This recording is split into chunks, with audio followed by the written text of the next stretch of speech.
राजधानी दिल्ली। रात के 12 बजे थे। रात का सन्नाटा और अचानक दिल्ली, मुंबई, नागपुर में चारों ओर फोन की घंटियां बज उठी। राजभवन मौन था, संसद मौन थी, राष्ट्रपति भवन मौन था। हर कोई कश्मकश में था। शायद कोई बड़ा हादसा हुआ था। यह किसी बड़े हादसे या आपदा से कम नहीं था। कोई अचानक हमें छोड़कर चला गया था, जिसके जाने से करोड़ों लोग दुख भरे आंसुओं से विलाप कर रहे थे। देखते ही देखते मुंबई की सारी सड़कें भीड़ से भर गई। पैर रखने की भी जगह नहीं बची थी मुंबई की सड़कों पर, क्योंकि पार्थिव शरीर मुंबई लाया जाना था और अंतिम संस्कार भी मुंबई में ही होना था।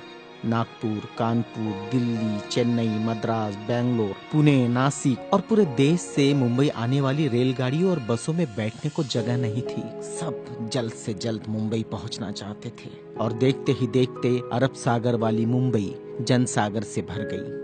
कौन था यह शख्स जिसके अंतिम दर्शन की लालसा में जन सैलाब रोते बिलखते मुंबई की ओर बढ़ रहा था?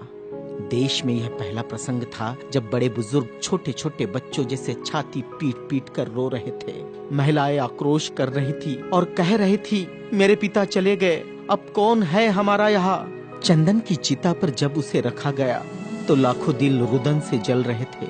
अरब सागर अपनी लहरों के साथ किनारों पर थपकता और लौट जाता, फिर थपकता, फिर लौट जाता। शायद अंतिम दर्शन के लिए वह भी जोर लगा रहा था। चिता जली और करोड़ों लोगों की आंखें बरसने लगी। किसके लिए बरस रही थी ये आंखें? कौन था इन सब का पिता?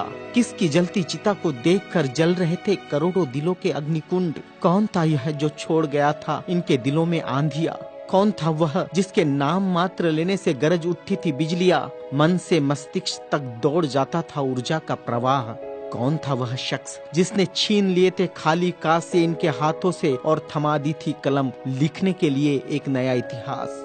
आंखों में बसा दिए थे नए सपने, ओठों पर सजा दिए थे नए तराने, धमनियों से प्रवाहित किया था स्वाभिमान अभिमान को, दास्यता की जंजीरें तोड़ने के लिए दिया प्रज्ञा का शस्त्र। चिता जल रही थी अरब सागर के किनारे और देश के हर गांव के किनारे में जल रहा था एक स्मशान।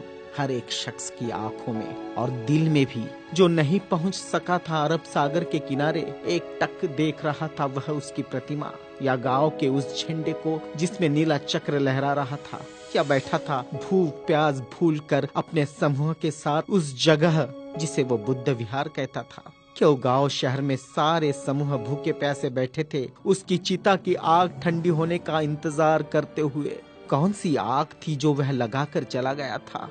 क्या विद्रोह की आग थी या थी वह संघर्ष की आग? भूखे नंगे बदनों को कपड़ों से ढकने की थी आग? असमानता की धज्जियां उड़ाकर समानता प्रस्थापित करने की आग? चवदार तालाब पर जलाई हुई आग अब बुझने का नाम नहीं ले रही थी। धू धू जलती मनुस्मृति धुएं के साथ खत्म हुई थी। क्या यह वह आग थी जो जलाकर चला गया था वह?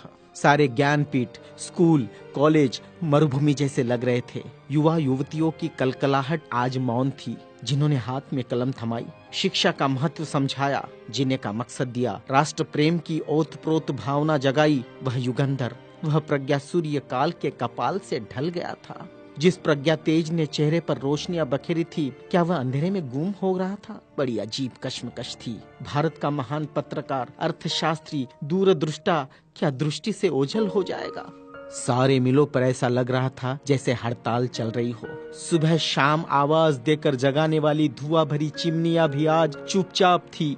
खेतों में हल नहीं चला पाया किसान। क्यों? सारे ऑफिस, सारे कोर्ट, सारी कचहरियां सूनी हो गई, जैसे सूना हो जाता है बेटी के विदा होने के बाद बाप का आंगन। सारे खेतीहर मजदूर, किसान असमंजस में थे। ये क्या हुआ? उनके सिर का छत्र छीन गया। वह जो चंदन की चिता पर जल रहा है, उसने ही तो जलाई थी जबरान जोत। मजदूर आंदोलन का वही तो था आधुनिक भारत में मसीहा। सारी मिलों पर होती थी जो हड़तालें आंदोलन अपने अधिकारों के लिए, उसकी प्रेरणा भी तो वही था जिसने मजदूरों को अपना स्वतंत्र पक्ष दिया और संविधान में लिख दी वह सभी बातें जिन्होंने किसानों, खेतीहारों, मजदूरों के जीवन में खुशियां बखेरी थी। इधर नागपुर की दीक्षा भूमि पर मातम पसरा था। लोगों की चीखें सुनाई दे रही थी, बाबा चले गए, हमारे बाबा चले गए। आधुनिक भारत का वह सपुत्र है जिसने भारत में लोकतंत्र का बीजारोपण किया था, जिसने भारत के संविधान को रचकर भारत को लोकतांत्रिक गणराज्य बनाया था, हर नागरिक को समानता, स्वतंत्रता और न्याय का अधिकार दिया था, वोट देने का अधिकार देकर देश का मालिक बनाया था। क्या सचमुच वह शख्स नहीं रहा? कोई भी विश्वास करने को तैयार नहीं था। लोग कह रहे थे, अभी तो यहाँ बाबा की सफेद गाड़ी रुकी थी, बाबा गाड़ी से उतरे थे सफेद पोशाक में, देखो अभी तो बाबा ने पंचशील दिए थे। 22 प्रतिज्ञाओं की गूंज अभी आसमान में ही तो गूंज रही थी। वो गूंज शांत होने से पहले बाबा शांत नहीं हो सकते।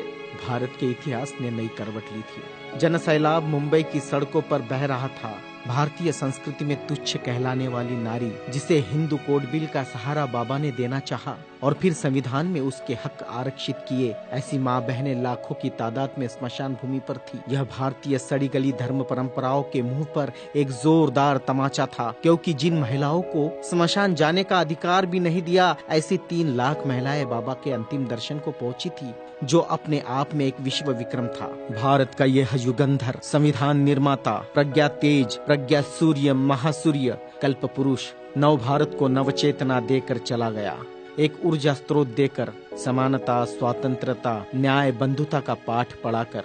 उस प्रज्ञा सूर्य की प्रज्ञा किरणों से रोशन होगा हमारा देश, हमारा समाज और हम, और पूरे विश्वास के साथ हम आगे बढ़ेंगे हाथों में हाथ लिए, मानवता के रास्ते पर, जहाँ कभी सूर्यास्त नहीं होगा, जहाँ कभी सूर्यास्त नहीं होगा, जहाँ कभी सूर्यास्त नहीं होगा।